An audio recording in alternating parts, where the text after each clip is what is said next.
kings and queens. Welcome back to another episode of Faith Helps Podcast. We are back at it like a bad habit. I know it's been about 3 weeks since you guys have heard from me or seen any episodes. Unless you follow me on Instagram, you've seen kind of some of the updates that I've dropped as far as just being in a period of time where I had to lock down and focus on something, because I have big news for you guys. Your girl is officially Dr. Diamond Alexis Booth. You heard me. So I am so excited to be coming out of these 2 to 3 weeks of just having to grind out my dissertation.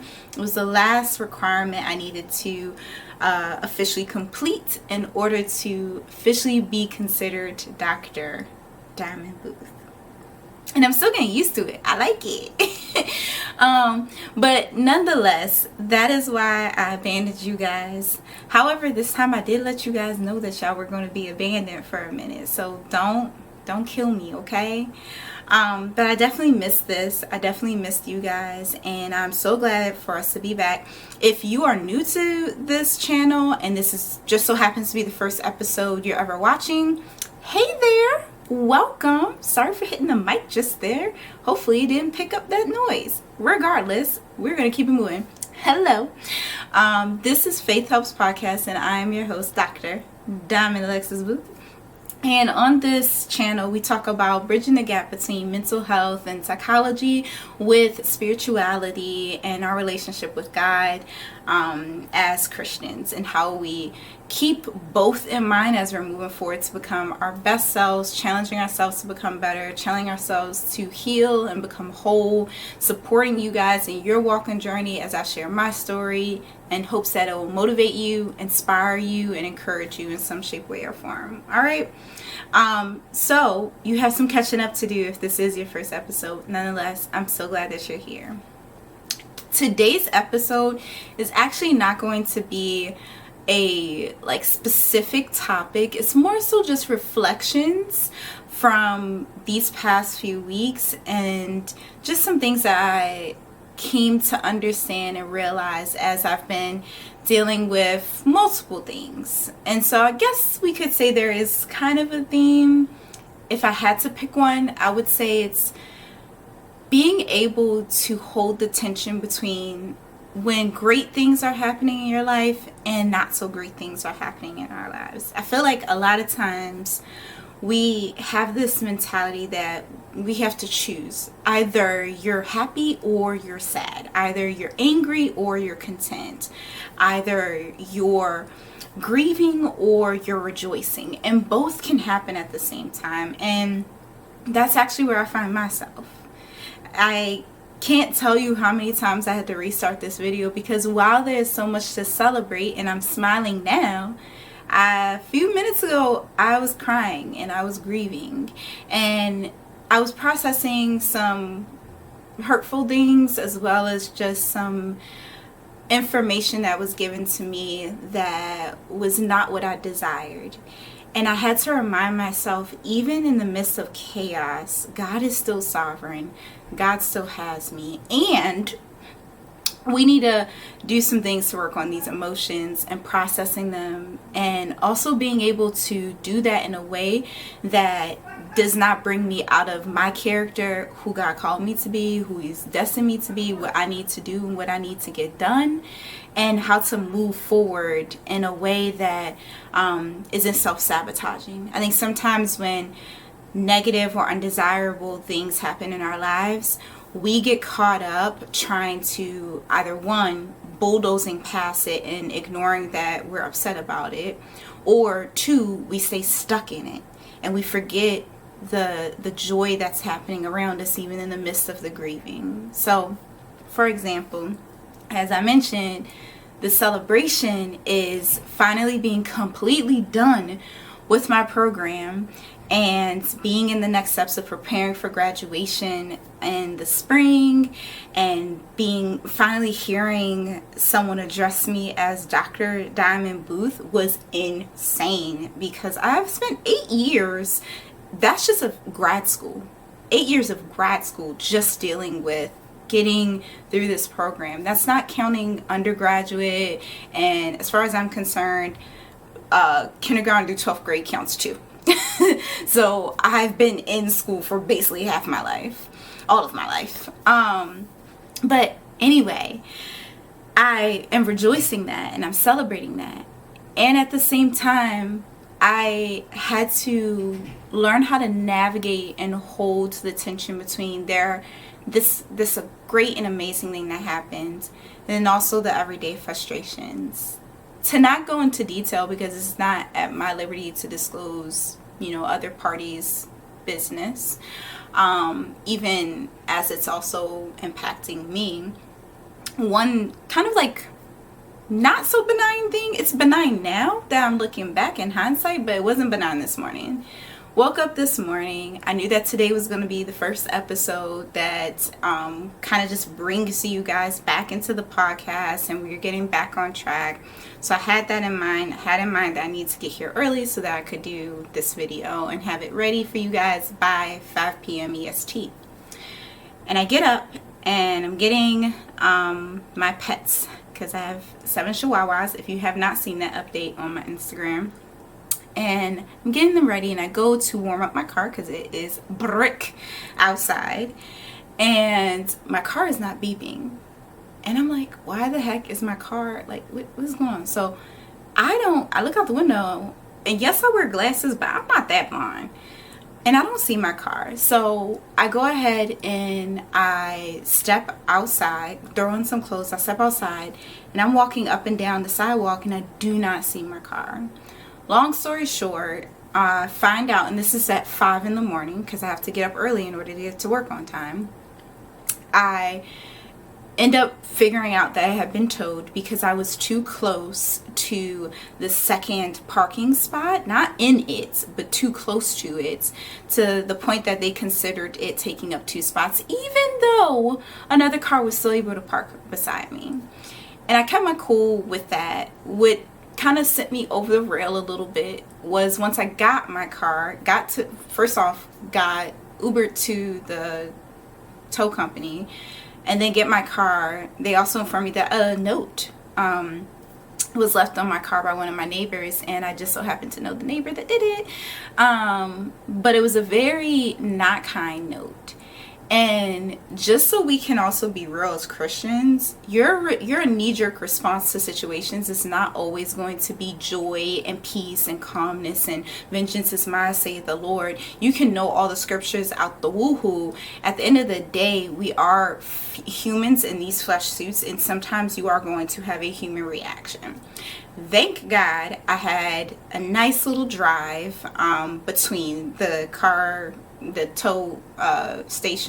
tow company and my apartment to calm down enough to not retaliate. And this is just me being honest. Like, it's 5 in the morning. Jesus, I'm acknowledging you, I'm praying, I'm asking for the strength, but right now my anger is so hot. And so I get home, I'm like disheveled, getting everything together, rushing out of the door. I finally get out of the door, on my way to work. I'm now late. I was like 2 hours late to work, so that didn't feel good. And then the note also is what really disturbed me because of how rude and disrespectful it was.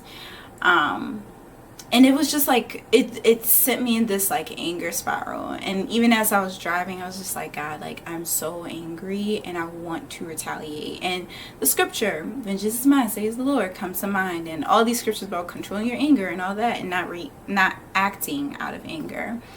And I was like, God, I need to know what you gonna do. I hear you, vengeance is yours, but what are you going to do? I need to know what's going to happen to this chick. And this is just me being my authentic self. I'm not always thinking peace, butterflies, and happiness. I need to know what's fitting to happen to homegirl, because who are you talking to? And I felt like God said to me, he was like, first off, you need to look in the mirror. And I said, look in the mirror for what? What? I didn't do anything. And God brings back to my remembrance that at that last night, as I was walking up to my apartment and I looked back to lock my car, I noticed that I was like, take like all the way like right on the line. And I was like, it's fine. They still have space. Didn't feel like going back out to change it. I felt like God was like, I told you. I gave you the nudge to move your car. I brought it to your attention. Any other time you don't look back at your car, you lock it, you go in the house. And I had to sit with the fact of, one, accountability, because at the end of the day, yes, it was my responsibility to make sure that I'm parking appropriately. And at the same time, so for me, one of the things that was coming up is some of the things that was left on this note that was left on my car. It was so many assumptions that this person made about me and not knowing me. And I felt so attacked. I felt like my character was attacked. And all the affirmations are still there in my mind. I always encourage you guys, you got to have your affirmations. You got to have this, you have that. And I'm like, God is my attorney. He is my lawyer. He's my judge. It doesn't matter what she thinks of me and what she's, spewing in her mind about me. That's not my responsibility. And, just pray for her and move on. And I'm like, nah, she gonna find out today. And I'm just like wrestling with this struggle. And I say all this to say, one, to just normalize that there are going to be times when you are in the midst of the not so great things that's happening in your life, and it's going to be a struggle. It's going to be a struggle to be able to set aside those impulses to clap back or to show up and show out. There's going to be these moments where you feel your natural human reactions struggling and fighting and wrestling with what God tells you to do and what God says for you to do, the turning the other cheek and the giving grace and giving forgiveness. And I was even remembering times when I wanted someone else to extend grace and forgiveness towards me when I was driving a little crazy. And so I'm thinking about all those things and just allowing myself to sit with it. And I didn't want anyone to comfort me. I like, if I'm completely honest, the anger felt good. And I don't think that's something that we talk about often. Even like therapists, I don't know if it's normalized enough. I think anger is normalized as an emotion that we can feel, but I don't think it's normalized that anger feels good. It feels good. Whether you realize it or not, for some people, anger feels good, and depending on the situation, just allowing yourself to feel it felt way better than trying to be peace, kumbaya, give grace. And I had to allow myself during this drive listening to some music that probably would get censored on the radio, and allowing myself to just feel that for a moment so that I didn't hop out the car and actually go to her with everything that I was thinking, saying, and wanted to say, do to her car. Anyway, but I didn't. So that was my way of like coping in the moment. And as I allowed myself to like ride that wave of that emotion, I then was able to kind of come to this resolve of like, okay, I'm gonna take this out, take it on the chin, we good. It's frustrating, it's upsetting, but thank God I have a car. I mean, not but, and I have a car. It's enraging and it's offensive, and I still was able to get to work and get things done, and I still have so many more things to look forward to.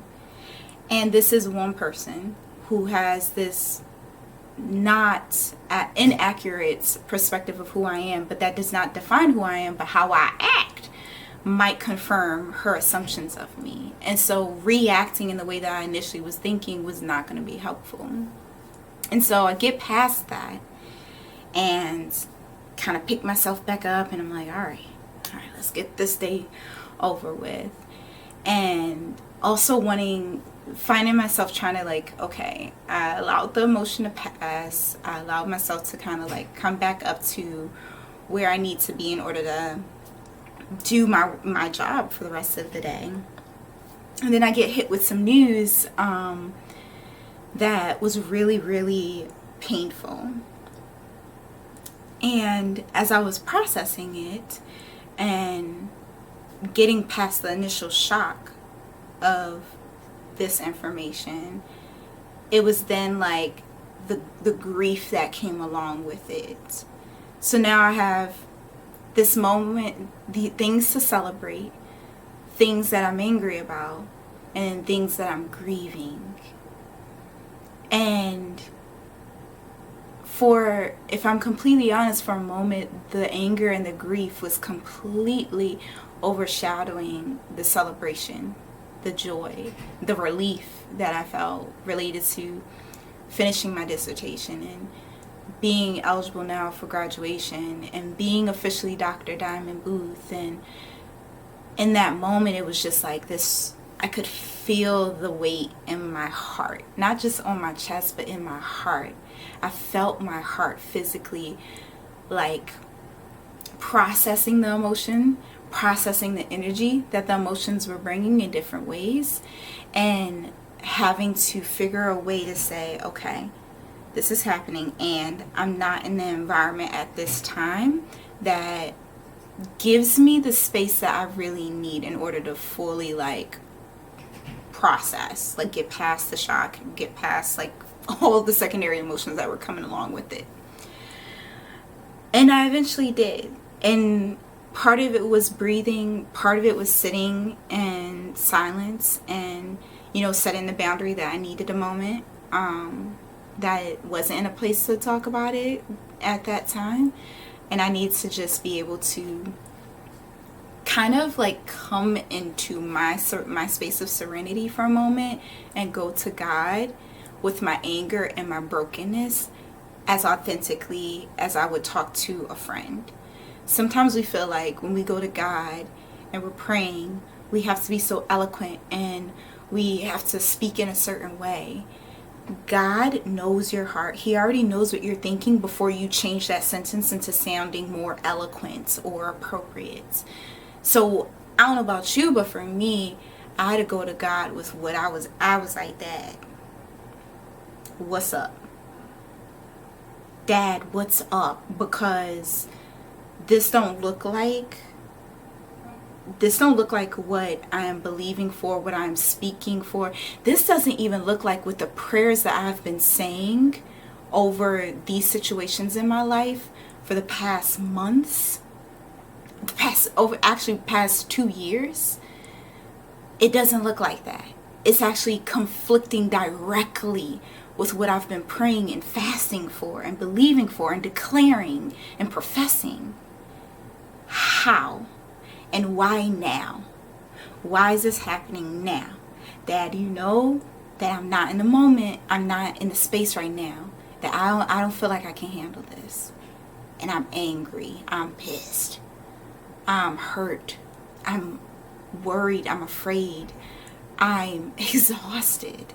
I am so exhausted. And that's how I talk. And I tell him all of this. And I didn't get an answer. Sometimes I pray and I feel like God's saying something. This time it was just silence. And I needed the silence. Because no answer now, like literally just a couple hours later from this moment I had with him, I'm sitting there and I'm like, yeah, no answer would have comforted me. Nothing would have made me feel better. I had to sit with it.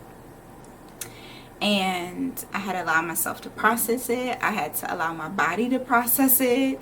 I had to allow my heart to process it. And I had to remind myself that when it comes to dealing and handling with our emotional, mental, and spiritual health, there are times where there is no resolution. Sometimes we want to remove the feeling, and in actuality what we need is to sit with the feeling to think of, and what does sitting with the feeling mean? It means allowing yourself to be present with it. Noticing, what does that grief feel like? Where do you feel that grief in your body? Where do you feel that anger?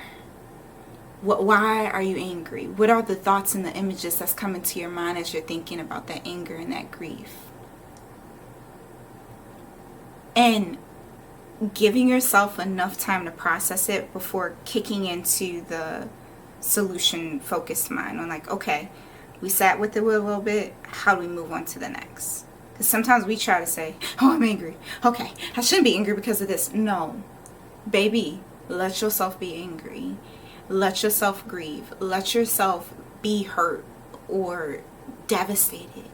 Allow that emotion to come up, allow it to be there, allow it to take up some space for a moment. And then also knowing when you're ready, all right,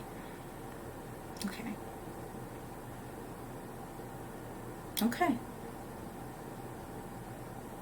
this hurts. I may not be done grieving it right now, I may not be done being angry about it right now, but I feel like I can stand up. I feel like I can move on to the next thing that I either need to do, or I feel like I'm in a space where I can now start doing the things that help me regulate this emotion so that it doesn't overwhelm me and take over control. And allowing yourself to start really processing before you jump into action, processing and thinking out next, like, steps, moment by moment. Okay, before I get up, before I even stand up from this moment, if I'm like curled up under my desk weeping, once the weeping stops and I'm ready to pull myself back together because the life and time is still moving on, what do I need? Do I need to take some deep breaths? Do I need to stretch? Do I need to speak life over myself and over my emotions and over the situation? What do I need in this moment? Maybe it's prayer, maybe it's a song. There are some times when, as I'm processing, I've finished processing emotion for that time being, that I don't want to go listen to gospel. I want to listen to Dax. I want to go listen to Self-Proclaimed 2 and 3. I want to go listen to God's Eyes. I want to go listen to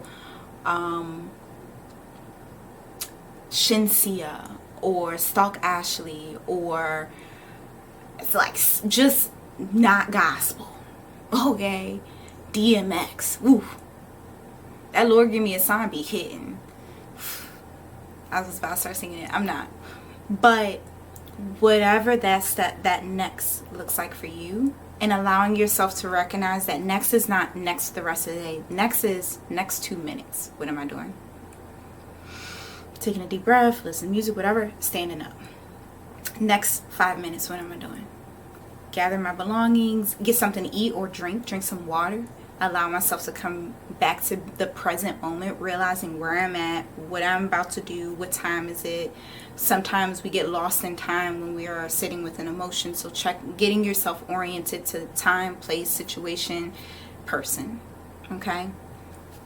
And saying that out loud if you need to. Whatever allows you to walk through getting back to a place where you're able to function. And then that is not permanent.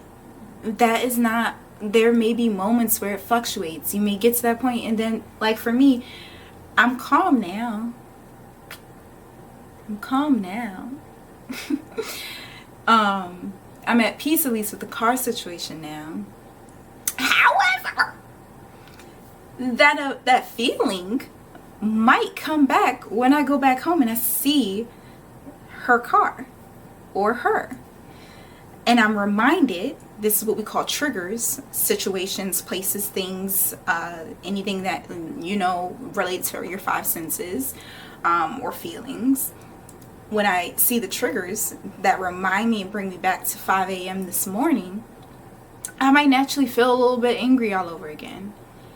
And it's up to me, and it's my responsibility, not God's responsibility, it's my responsibility to decide in that moment how am I going to handle it, how I'm going to manage it, so that I can continue to move forward, being authentic to who I am, being authentic to who God called me to be, and being authentic to who I have said I want to be and what my values say that I am. If my values is that I'm integrous and I'm honest and I have self-control, then it is my duty and my responsibility to be able to allow my emotion to be there, process the emotion, and not react with the emotion, not allow the emotion to take over my behavior and my actions, and then move forward accordingly, while still being true to my emotion and giving it space, but also not allowing it to take over so that it takes over my actions. The issue is that sometimes people allow themselves to sit in the emotion so long that they allow the emotion, or they give the emotion so much power that they allow it to decide and dictate their next steps and their actions. That's when it's a problem, because your actions may end you up in a whole heap more trouble than you actually want. And that is what is grounding me. When it comes to the grief is going to come in waves. There are moments where you're going to remember joyous things. There are going to be moments where you're remembering the pain or disappointment that you even feel. For me, it's a combination of the spiritual part is going to it with God and still seeking out God and remembering that God is sovereign and looking at His Word and studying what His Word says about the situation. And then the mental health part, which is, how do I allow myself to grieve this? And how do I allow myself to maintain my sanity and ability to function in the midst of this? How do I take back the steering of this boat and this ship, even when the waves are thrashing around? Because it is possible. And reminding myself of that. And grief takes as long as it takes. It takes as long as it takes. You can't put a time limit on, like, okay, we're going to grieve about 2 days over this and then we're going to be, over it. Maybe not. Maybe those 2 days actually are 2 weeks.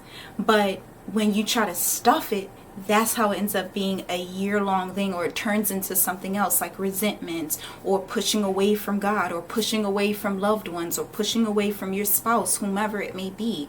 So it is your responsibility to not allow it to get to that point by making up in your mind that you're going to make a decision to one, process the emotion, 2, feel the emotion, 3, respond to it and manage it in a way that honors your values, who you are, and who God says that you are.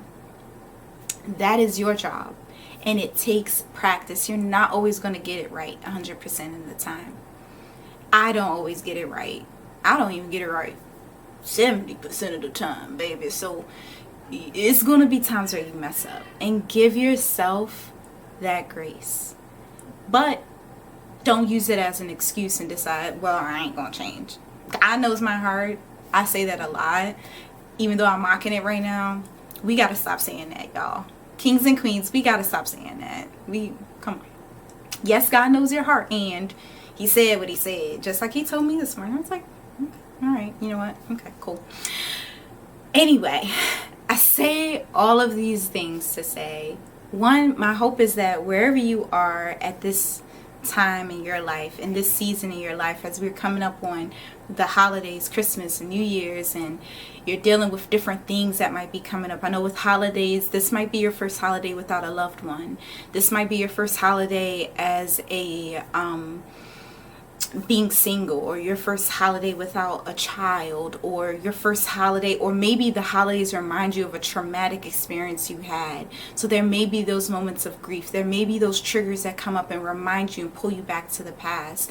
Make up in your mind and have that decision of, you'll allow your emotions to have space, but you won't allow them to take over the space and take over your actions.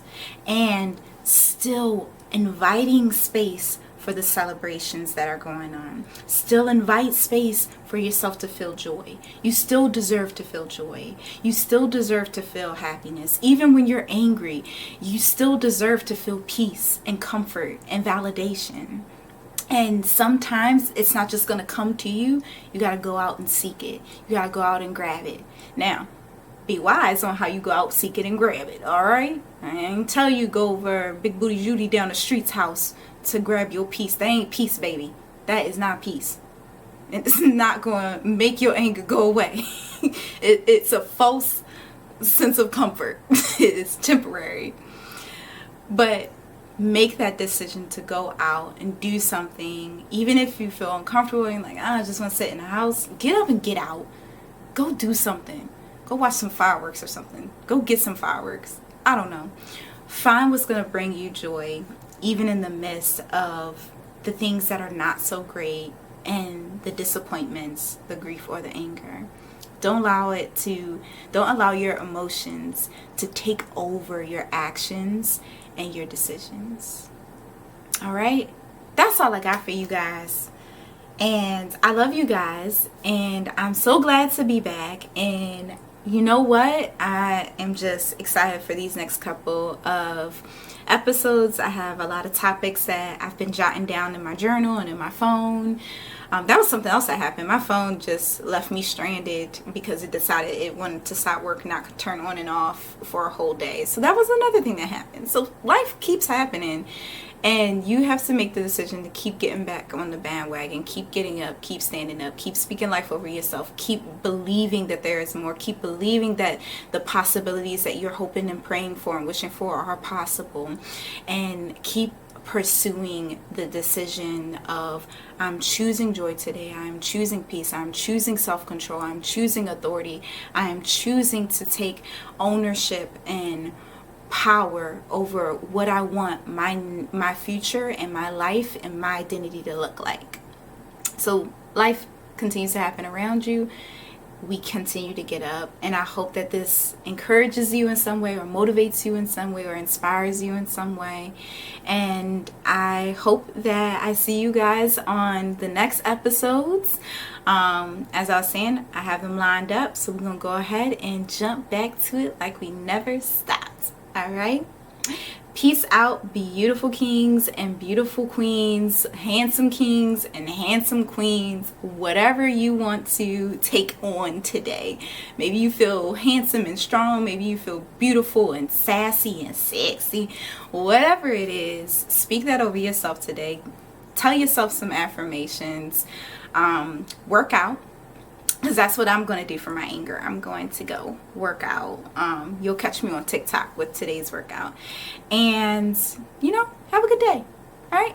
Peace out.